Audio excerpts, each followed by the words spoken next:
Salut. Alors aujourd'hui je vous retrouve en fait dans une vidéo, je vais vous parler de plein de choses, mais tout d'abord je vais essayer de résoudre un problème parce qu'en fait, alors ces deux pièces, on peut les mettre ensemble, d'accord, je vous montre ça.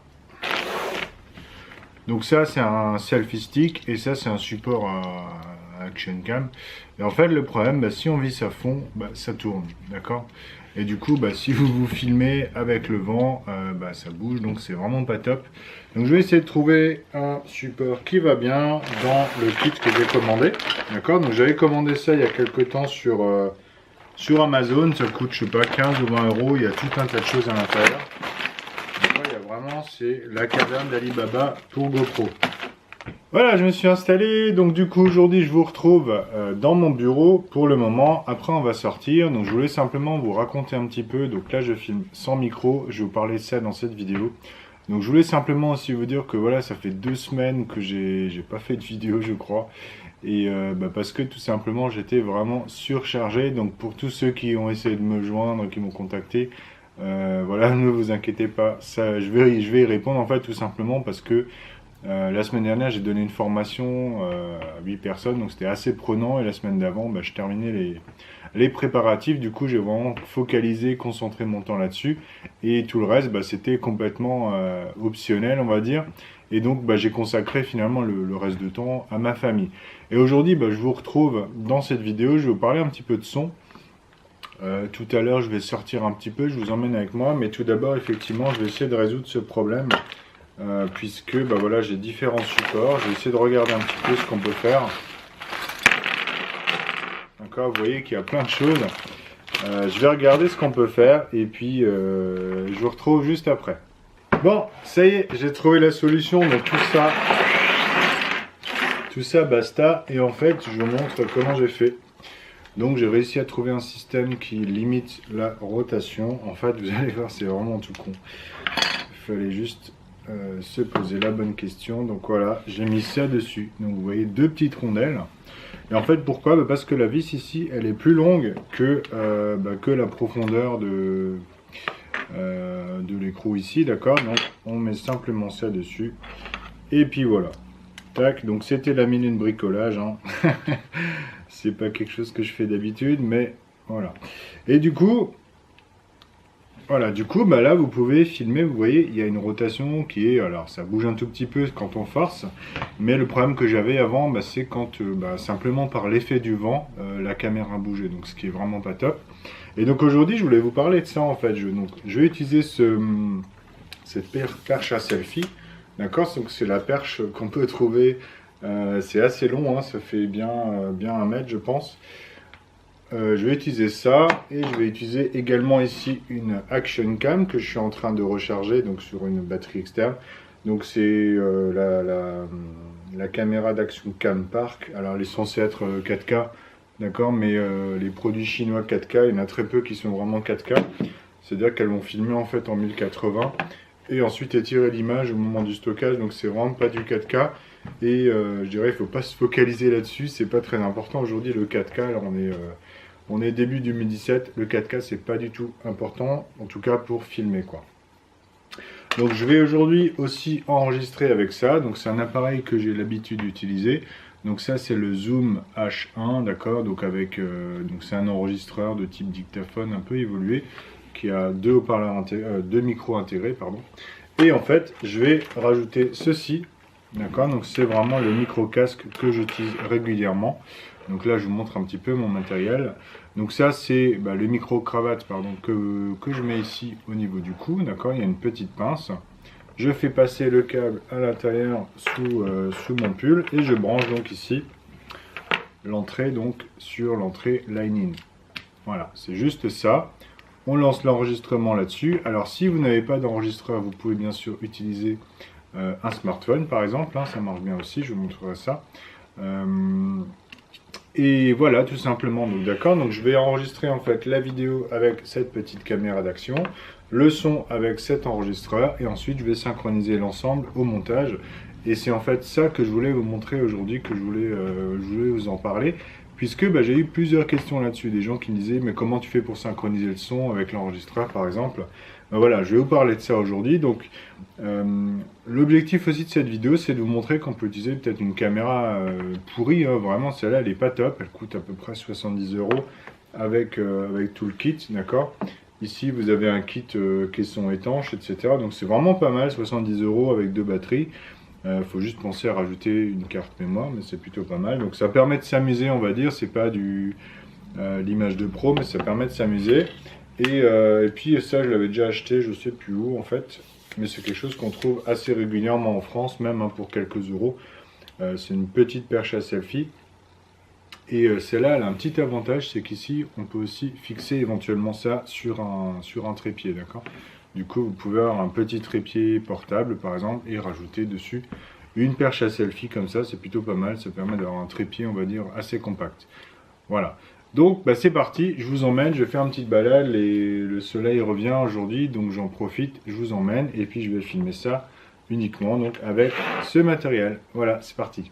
Ça y est, ben voilà, donc je suis prêt, donc j'ai branché ici le micro-cravate, la caméra d'action cette fois-ci, d'accord, donc normalement, le son ne devrait pas être trop mauvais, enfin je verrai ça au montage. Par contre, l'image doit être un petit peu différente de ce que vous avez l'habitude de voir, puisque les caméras d'action en général ont un angle de vue assez grand, ce qui fait que souvent les lignes droites sont un petit peu arrondies dans les images, en tout cas sur les extrémités.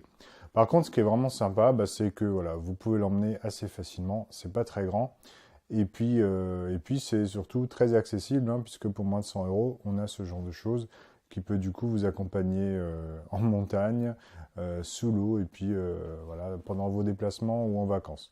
Donc moi je vais me balader un petit peu, je vous emmène avec moi, et puis je vous raconterai 2-3 petits trucs, et puis je vous parlerai aussi donc de montage vidéo, de comment je fais pour synchroniser le son et l'image. Allez, c'est parti.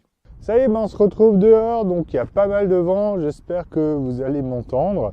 Donc je vais essayer de vous faire une vidéo assez courte. Tiens, d'ailleurs, je crois que j'ai le câble là qui traîne. Voilà, donc je vous ai pas menti, hein, j'ai mis mon micro-cravate là derrière.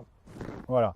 Donc évidemment, alors moi j'ai un micro-cravate avec une rallonge de 5 mètres. C'est pas forcément ce que je recommande parce que vous allez être embêté avec votre rallonge entre guillemets. Mais voilà, si vous trouvez un micro-cravate, voilà, on trouve ça aux environs de 20 à 30 € peut-être, avec un fil de 1 mètre, 1 mètre 50, c'est plutôt sympa. Donc ce que je voulais vous expliquer en fait tout simplement, c'est que vous pouvez utiliser ce genre de caméra, d'accord, donc des caméras d'action, pour filmer à l'extérieur. Et en fait, pourquoi c'est intéressant? Déjà parce que on les trouve pas très chers, d'accord, c'est environ 70, 80, on va dire 100 €, avec souvent des accessoires. Et donc l'autre intérêt, c'est que vous allez pouvoir filmer un angle de vue assez grand, donc ça permet de montrer l'environnement global, ce qui peut être sympa quand il fait beau, quand vous êtes dans la nature. Donc aujourd'hui, c'est pas forcément l'exemple le plus sympa, puisque là, le soleil commence à partir, les nuages arrivent. Par contre, ce qui est intéressant, c'est que voilà, si vous, par exemple, vous filmez, vous souhaitez démarrer dans la vidéo que vous filmez en intérieur, moi je vous conseille de démarrer avec un smartphone. D'accord, c'est plutôt pas mal un smartphone, plus éventuellement un micro-cravate. Et du coup, vous branchez le micro-cravate sur votre smartphone et puis vous enregistrez donc le son de votre micro-cravate. Voilà, ça c'est la première étape. Ensuite, si vous voulez aller un peu plus loin, vous pouvez évidemment prendre une perche à selfie comme celle-là, comme celle que je vous ai montrée avant, et vous mettez votre smartphone dessus. D'accord? Et si vous souhaitez donner une image un petit peu plus large, un look voilà, un petit peu GoPro entre guillemets, voilà, vous pouvez partir sur une caméra d'action. Alors peut-être que vous en avez déjà une, d'accord? Et sinon, je vous invite évidemment à regarder si ça vous intéresse, vous pouvez investir là-dedans. Ça coûte vraiment pas très très cher et l'image est pas trop mauvaise quand on a une bonne lumière, quoi. Voilà, donc ne partez pas forcément sur du 4K, hein. Souvent le 4K c'est pas forcément la meilleure des images parce que l'image va être filmée en 1080 puis étirée. Donc voilà, focalisez-vous sur 1080 ou 720p, c'est plutôt pas mal. Ça suffit largement aujourd'hui en 2017 sur YouTube. Voilà, donc je ne vais pas forcément vous parler plus, moi je vais continuer ma balade. Je vous retrouverai tout à l'heure dans mon bureau, je vous expliquerai comment je vais synchroniser l'audio et la vidéo. Voilà, à tout à l'heure. Là, on est donc de retour dans mon bureau. Je vous montre en fait, donc ce que je voulais faire maintenant en fait, c'est j'enregistre cette vidéo-là. En même temps, alors je vais démarrer l'enregistreur audio, d'accord? Tac. Et en fait, ce que je vais vous montrer, c'est comment synchroniser le son. Donc, ce qui est important, avant tout, alors je vais lancer l'enregistrement. Voilà, ça enregistre, d'accord. Donc, on voit normalement le compteur, s'il arrive à faire la mise au point, voilà. Et en fait, ce qui est important aussi, c'est de regarder le bar graphe. Vous voyez, quand je parle, de côté à gauche, vous avez un indicateur de niveau. D'accord. Et cet indicateur, en fait, ce qui est intéressant, c'est d'essayer de le régler pour qu'on arrive entre -6 et -12 dB. Il ne faut pas arriver à 0, tout simplement pour éviter de saturer le son et du coup d'avoir un son un peu pourri, comme quand on crie dans un microphone voilà, saturé, quoi, typiquement. Voilà, donc je vais vous montrer ça sur l'ordinateur. Donc voilà, je vais vous montrer en fait comment on fait le montage et puis on se retrouve donc sur mon ordinateur, c'est parti. Voilà, donc je vous retrouve sur l'ordinateur. Donc pour faire simple, en fait, je filme mon écran avec mon appareil photo. Parce que d'habitude, c'est ce logiciel-là qui me permet d'enregistrer l'écran, mais comme je fais le montage en même temps, ça n'est pas possible. Donc simplement, alors pour information, donc ce logiciel, c'est Magix Video Deluxe Premium. Et donc la suite Magix contient pas mal de choses intéressantes. Donc là, j'ai simplement, je vous montre ma timeline, d'accord.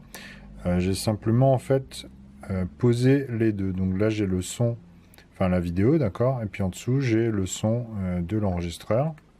Là, on est donc de retour dans mon bureau. Donc voilà, donc je voulais vous montrer en fait les deux manières de faire. Donc la plupart du temps, j'utilise cette manière-là, c'est-à-dire je clique ici, je fais fonction audio, puis aligner les autres audios sur cette piste. Et là, bon, alors j'ai un message d'erreur. Je ne sais pas pourquoi exactement, il y a quelque chose qui a dû changer, mais la plupart du temps, effectivement, en fait, il va calculer, si vous voulez, la forme d'onde des deux pistes sonores, et ensuite aligner la piste comme il faut. D'accord. Donc nous, ce qu'on va faire, c'est faire de la synchronisation manuelle. Je vous montre ça. Donc pour faire ça, en fait, j'ai fait simplement ici...